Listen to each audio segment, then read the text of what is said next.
next thing we're going to do is connect the wings. Now the wings are attached with two wing spars that run through the center section of the wing that's attached to the fuselage. You see that coming through right there.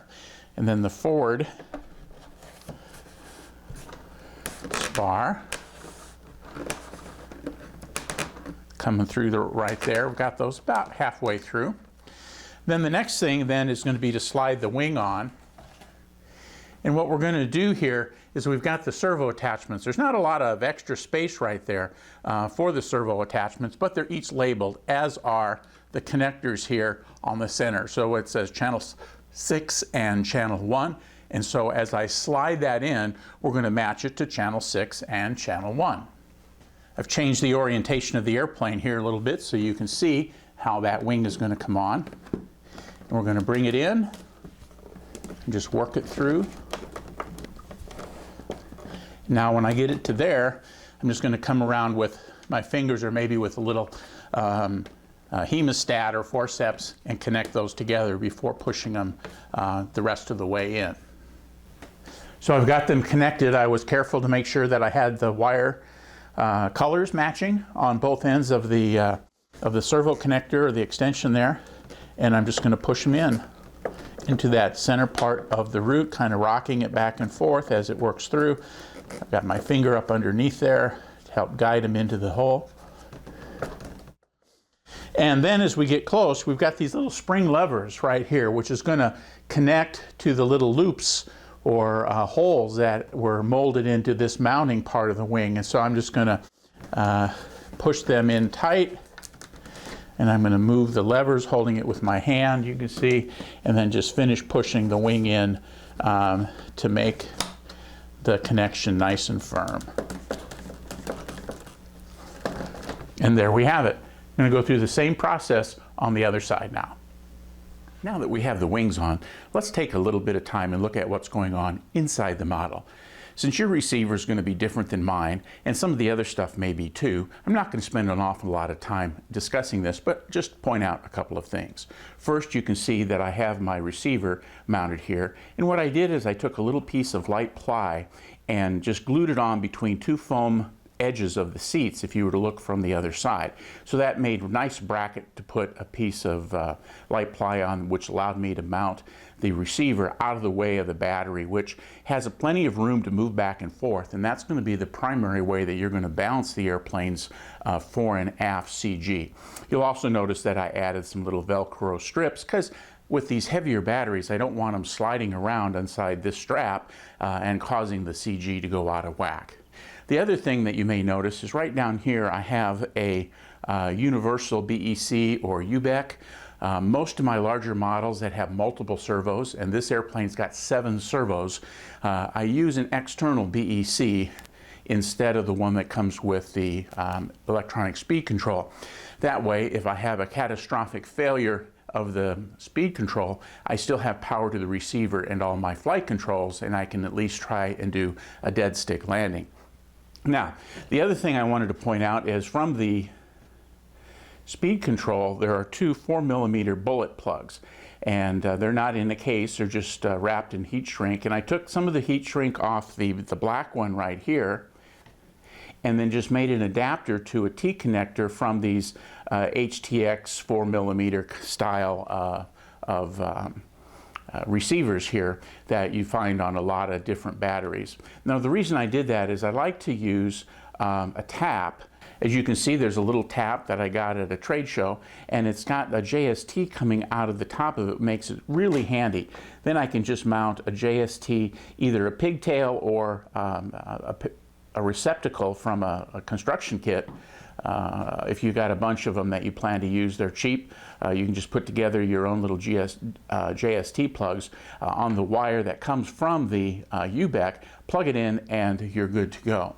Now, on the other side, into the transmitter side, what happens is the power from the UBEC goes into the battery bind plug, and then the servo connector that comes from the ESC, what I like to do is simply use my hobby knife and lift up the little retaining clip that holds the center or red wire pin, and then gently pull the pin out and that means that I'll be eliminating power from the BEC on the electronic speed control from going to the receiver. I simply then just fold that wire back.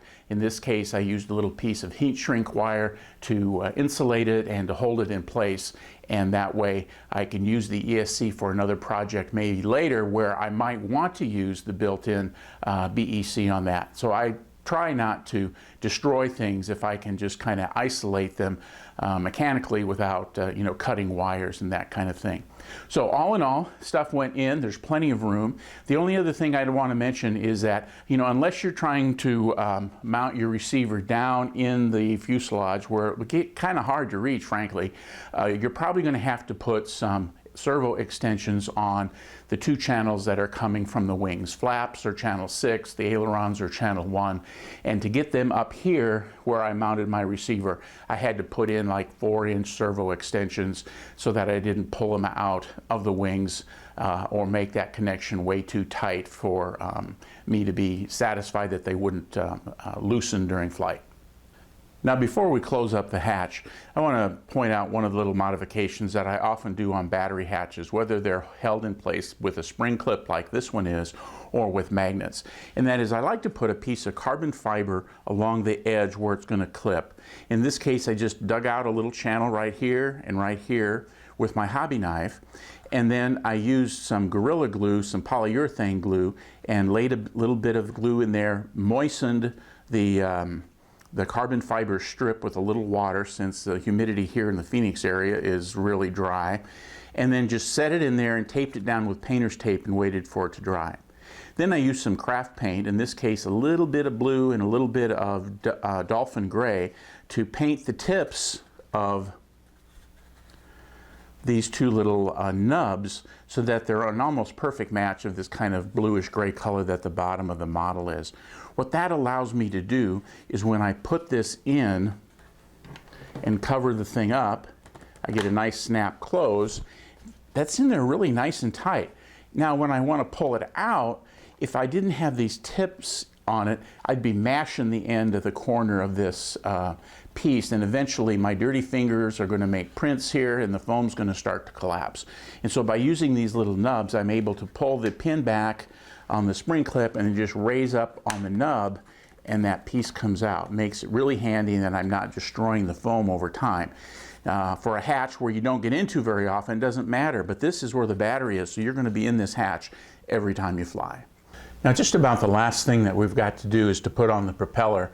When I had the bottom open and the batteries in there and doing all the checking with my radio, I put a little piece of blue painter's tape here on the motor spindle to check that it was spinning the right way, and of course it was. With an ARF, that's what you'd expect. Now the propeller is going to go on. It includes a spinner, a washer, a bolt, and then screws for the spinner. And here's the plate for the spinner.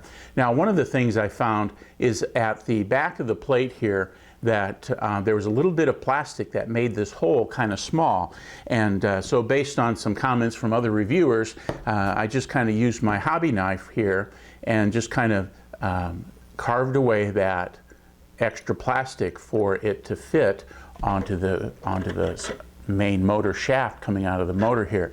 Now the other thing though, when I was done with that, it was still too tight. I worked on it for a while and I just didn't want to push and break anything.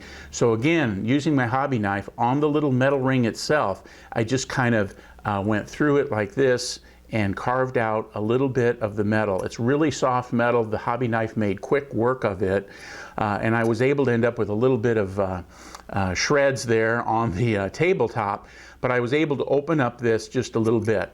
When I got it really close, I used one of the small diameter sanding drums from my rotary tool, and not on the tool, but just in my fingers, kind of pushed it through there a little bit and sanded that open even just a little bit more.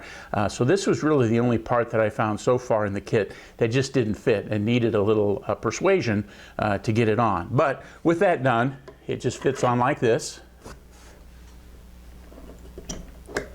Nice and tight, snug. Next comes the propeller. It's a wooden propeller. It fits on there nice and tight as well.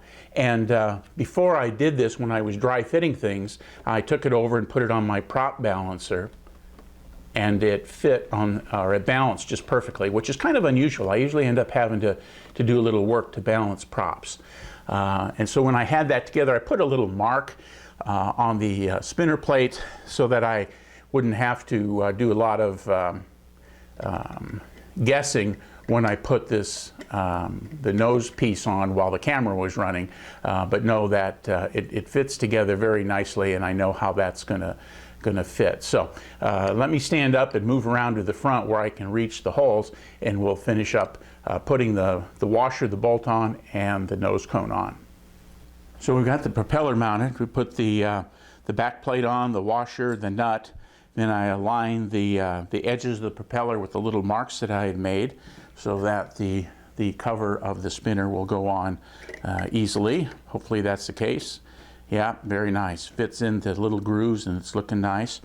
Now I have these little small screws that came with the plastic bag with the spinner. And they're just little guys. And we're going to slide that into the hole for the spinner and attach the spinner cover to the back plate. So we've got one more thing to do, and then the construction is complete. Now the last thing we have to do is to put the two antennas on the top. They came in the kit. I'm just going to use a little bit of CA, put a couple of drops of CA on those edges. And then I'm just going to simply slide them into the plastic receptacles. They're molded on the wing. I guess they're foam receptacles molded on the wing. Now the last thing you're going to want to do with any new model is to balance it on the fore and aft CG. Now the way to do that is to put the battery that you're going to be using into the model. In this case, since it's a high wing model, the fuselage is going to hang below, which is what we want. If it was a warbird, we'd have it flipped over again so the fuselage is hanging below. But in this case, I have a 3000 milliamp hour 4-cell battery. I put it right at the front edge of the battery tray, strapped it down, and then flipped the model over and put it on my CG machine. Now you can see that the CG machine is just a balance point. It's got these little L-shaped rulers that you can set the distance, which in this case was 80 millimeters according to the instructions. I dropped the model on top of the little balance points, and as you can see, it balanced perfectly. I was surprised. Normally you're going to have to mess with the battery, move it up a little bit, move it back a little bit to make sure that it fits. But in this case, it balanced perfectly. Now I've got a 5000 milliamp battery that I may be using, and so I'm going to go through the same process with that battery. It's about 6 ounces heavier, and so I'm going to want to make sure that I've got it balanced, and if I need to mark a place on the little battery tray where a midpoint or an end point of that battery needs to be for it to balance, I can do that. This has turned out to be a fairly heavy model, and so making sure that you've got the CG set correctly is an important last step. Now if you don't have a little CG machine like this, you can use a Sharpie, mark the 80 millimeters under the bottom side of the wing, and then just kind of balance it on your fingertips. Again, with a big model like this, it would probably be good to have a helper so that if it was out of balance, you didn't lose control and drop it.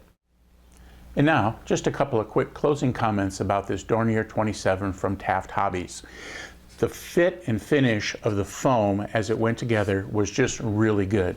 It is smooth, it was well protected during shipping, the paint job is very precise, and it really looks nice. The decals are applied, and it just has a really nice appearance. If you go on to Google, you can find examples of this airplane, and they've modeled it very, very well. Having it go together with screws without needing any glue was a nice touch. Remember, we put the tail on with screws. The push rods went all together easily, and then with the exception of a little bit of work there on the spinner to get the hole large enough to fit over the motor shaft, and the addition of some servo extensions on the wing channels to get up to where I mounted my radio, the thing went together very, very quickly. If you were to put this together, you could easily get it done within an hour and a half if you have experience with these foam type models. So all in all, I'm really anxious to get it out at the field, to take a look at how it's going to look and how it's going to fly. I hope you've enjoyed the video, and I hope you'll think about getting one of these Dornier 27s.